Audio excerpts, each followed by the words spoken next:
All the semester 1 UGS students, आज मैं आप लोग को जो पढ़ाने जा रही हूँ वो मेरा टॉपिक है यूनिट 3 लर्निंग में मैं आपको पढ़ाने आज जा रही हूँ meaning and nature of learning.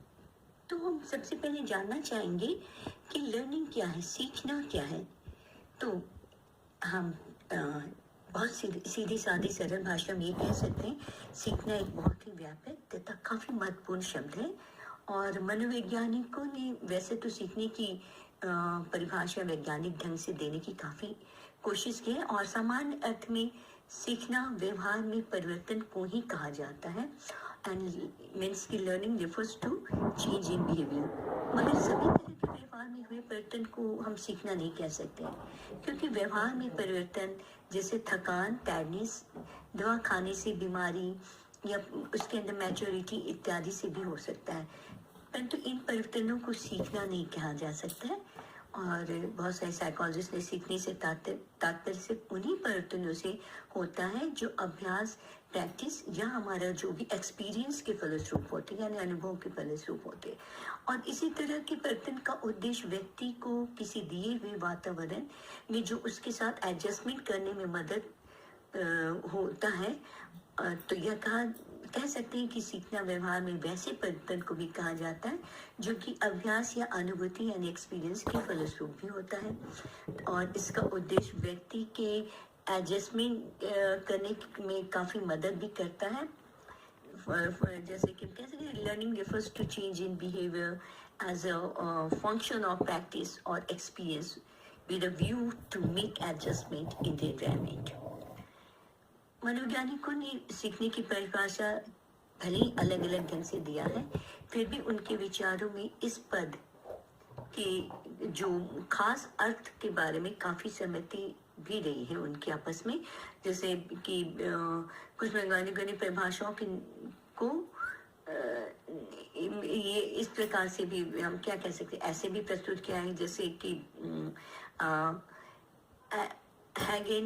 हार्गन और इनका देखिए नाम दिमाग से स्लिप कर रहा है, हर्गेन वॉन 1988 ने किम्बल द्वारा दी गई परिभाषाओं में संशोधन करके सीखने की परिभाषा भी दी है।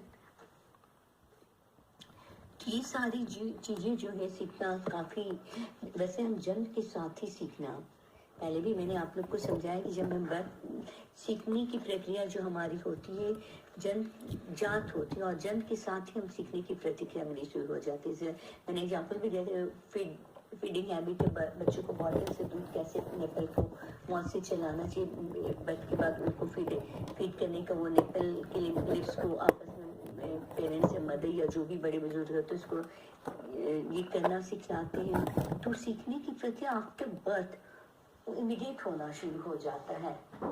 एंड हमारी सारी जो प्रतिक्रियाएं होती हैं, मोटर लर्निंग होती है, that is known as a motor, चलने की प्रतिक्रिया हो गई। बोलने वर्बल लर्निंग होती है, जो ओरल हम जो भी हम लोग बोलते हैं, बोलचाल, राइटिंग, लिखने की प्रतिक्रिया, तो ये सारी प्रतिक्रियाएं जो है हमारी जन्मजात होती हैं। और हम कह सकते हैं कि हम लिखने जितनी हम लर्निंग का कुछ खास मतलब ये नहीं होता कि लर्निंग एक ऐसी चीज़ है जिसकी वजह से हम लर्न करते हैं। लर्निंग तो हर एज में, हर उम्र से हमारी शुरुआत हो जाती है लर्निंग के विषय में। सीखने के अंतर दृष्टि सिद्धांत का प्रतिपादन भी हुआ है, और इसमें बहुत सारे कॉग्निटिव लर्निंग भी है, इनसाइट लर्निंग भी है। और जैसे कि सीखने के अंतर्गत सीखने की विभिन्न प्रतिक्रियाओं को भी समझा जाता है, और ये निष्कर्ष भी निकाला है कि सीखना वह प्रतिक्रिया जिससे कोई क्रिया प्रारंभ होती है और सामना और जिसकी हम सामना की गई परिस्थितियों से प्रतिक्रिया के द्वारा ही परिवर्तन भी की जाती है। जाहिर सी बात है कि क्रिया में परिवर्तन के लक्षण स्वाभाविक प्रतिक्रिया की प्रवृत्तियों यानी परिपक्वता और जीवन की अस्थायी दशाओं के आधार पर हम नहीं समझा सकते हैं। इस और अधिगम संबंधी विभिन्न प्रकार की प्रतिक्रियाओं के कारकों और उनके अन्य विषय वस्तु का अध्ययन भी हम किया गया है। और इस तरह के स्टडीज में हमने लर्निंग संबंधी कुछ अन्य महत्वपूर्ण सिद्धांतों को भी स्पष्ट किया है, जिसके बारे में हम ज्ञान के दृष्टिकोण से काफ़ी ये जरूरी है। ये सिद्धांत विभिन्न प्रकार से प्रस्तुत किए गए हैं, जैसे ऑब्जर्वेशनल मोटिवेशनल लर्निंग हो गया, तो व्यक्ति द्वारा दूसरों के व्यवहारों का भी जो हम इमिटेशंस करना, यानी कि एक तरह का प्रश्नात्मक लर्निंग के अंतर्गत आता है। इस प्रकार के व्यवहार को व्यक्ति की से दूसरे व्यक्ति के व्यवहार या विशेष मॉडल स्पेसिफिक मॉडल है तो प्रोत्साहित होकर स्वयं भी उसका अनुकरण करना प्रारंभ करते, किसी का इमिटेशन करने लगता है। तो और व्यक्ति के जिनमें अनेक उदाहरण हम ऐसे हैं जो सामाजिक आधार पर भी सीखने के लिए प्रेरित करते हैं। अतः इसे हम सामाजिक अधिगम भी कह सकते हैं, यानी सोशल लर्निंग भी कहा जा सकता है। और इसके संबंध में बंधुरा और उनके सहयोगी द्वारा भी एक प्रयोग निम्नलिखित तरीके से किया है। बंधुरा और उनके सहयोगी द्वारा जो किया गया प्रयोग है ना, वो डॉल प्रयोग एक्सपेरिमेंट, यानी कि बोबो डॉल और जैसे कि एक हवा भरा हुआ गुड्डा खिलौना पर किए गए इस प्रयोग में नर्सरी के बोबो डॉल के साथ आक्रामकता पूर्वक यानी काफी अग्रेसिवनेस के साथ व्यवहार किया गया। मैंने पहले समझाया शायद कि जिसमें एक में वयस्क व्यक्ति द्वारा दूसरे के सामने उनके वयस्क व्यक्ति द्वारा दूसरे के सामने बोबो डॉल के साथ सहृदयता प्रेम दुलार पूर्वक व्यवहार किया गया, और उसके पश्चात दोनों समूहों को एकत्रित करके एक कमरे में बोबो डॉल के सामने पुनः ले जाया गया। और वहाँ देखने को मिला कि बच्चों द्वारा अलग अलग व्यवहार का जो उन्होंने अलग अलग व्यवहार किया। तो जैसे कि फर्स्ट ग्रुप ने द्वारा बोबो डॉल के साथ आक्रामकता पूर्वक यानी एग्रेसिवनेस के साथ, और दूसरे ग्रुप ने बोबो डॉल के साथ काफी पोलाइटनेस के साथ व्यवहार किए जो बच्चे थे।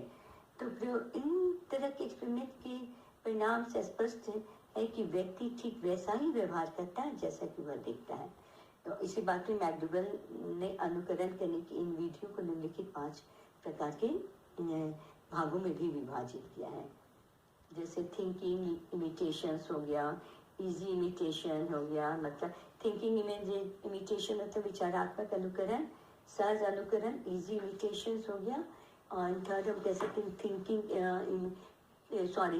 लेस यानी विचार शून्य अनुकरण, फिर थिंक इमिटेशन विचार पूर्वक अनुकरण, यूजलेस इमिटेशन निरर्थक अनुकरण, ऑब्जर्वेशनल थ्योरी। तो इस तरह से ये सारे जो हमारा है ये इमिटेशंस के बारे में बताया गया है। तो आज का क्लास हम यही कवर करते हैं। नेक्स्ट क्लास में पता आप लोग को फिर से